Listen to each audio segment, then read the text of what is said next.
প্রিয় আমার দেশবাসী, সবাই আমার সালাম নেবেন। আসসালামু আলাইকুম।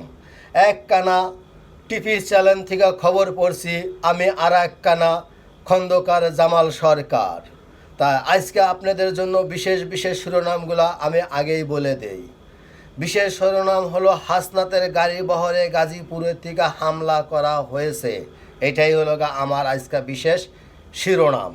তা এই শিরোনাম নিয়েই আপনাদের আজকে আমি বিস্তারিত খবর বলতে আসি। হাসনাতের গাড়ি বহরে 2 মোটর সাইকেলে করে 4 জন আরোহী হামলা করেছে। আর এই হামলাকারীরে ধরার জন্য বাংলাদেশের যৌথ বাহিনীরে হাসনাতের 24 ঘন্টা আলটিমেটাম দিয়েছে। তাই 24 ঘন্টা আলটিমেটামের মাধ্যমে 54 জনরে অ্যারেস্ট করছে। আমার ডিসপ্লেতে দেখেন, হ্যাঁ ভাই ডিসপ্লেতে দেখাই দাও, 54 জনরে অ্যারেস্ট করছে। কিন্তু এই হামলাকারীর যে প্রধান, এখনও তাকে গ্রেপ্তার করা যায় নাই। তাই হাসনাতের গ্রুপ এনসিপি পার্টি বাংলাদেশে যৌথ বাহিনীরে 24 ঘন্টা মাত্র আলটিমেটাম দিয়েছে। এই 24 ঘন্টার মধ্যে যদি বাংলাদেশের যৌথ বাহিনী সারা বাংলাদেশ, এই ট্যাপ করিস না, সারা বাংলাদেশ থেকে যদি 5,000 নেতাকর্মী অ্যারেস্ট না করতে পারে, বুঝলেন। কিন্তু হাসনাতরে আপনার 2 মোটর সাইকেলে 4 জন আরোহী হামলা করছে। অলরেডি 54 জন ধরে ফেলাইছে, আমাদের হামলাকারীরা ধরতে পারে নাই। তা সারা বাংলাদেশের থেকে কমসে কম 5,000 আওয়ামী লীগের নেতাকর্মীরা অ্যারেস্ট করতে হবে, না এলে যৌথ বাহিনীর উপরে আবার সেই 5 আগস্টের মতন মব সৃষ্টি হবে। প্রিয় আমার পুলিশ ভাই, শান্তিপূর্ণ সেনাবাহিনী ভাইয়েরা, আপনারা এখনও সময় আছে।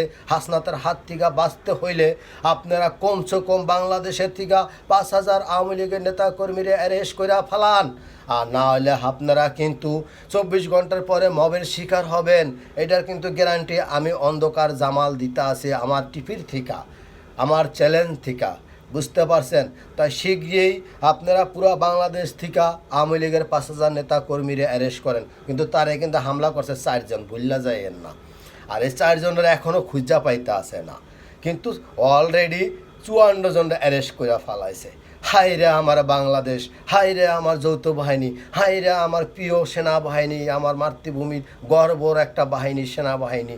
হাই রে আমার পুলিশ বাহিনী, যেই পুলিশ বাহিনী 71-এ মুক্তিযুদ্ধের আগে সবাই আগে ফায়ার করছিল এই পুলিশ বাহিনী।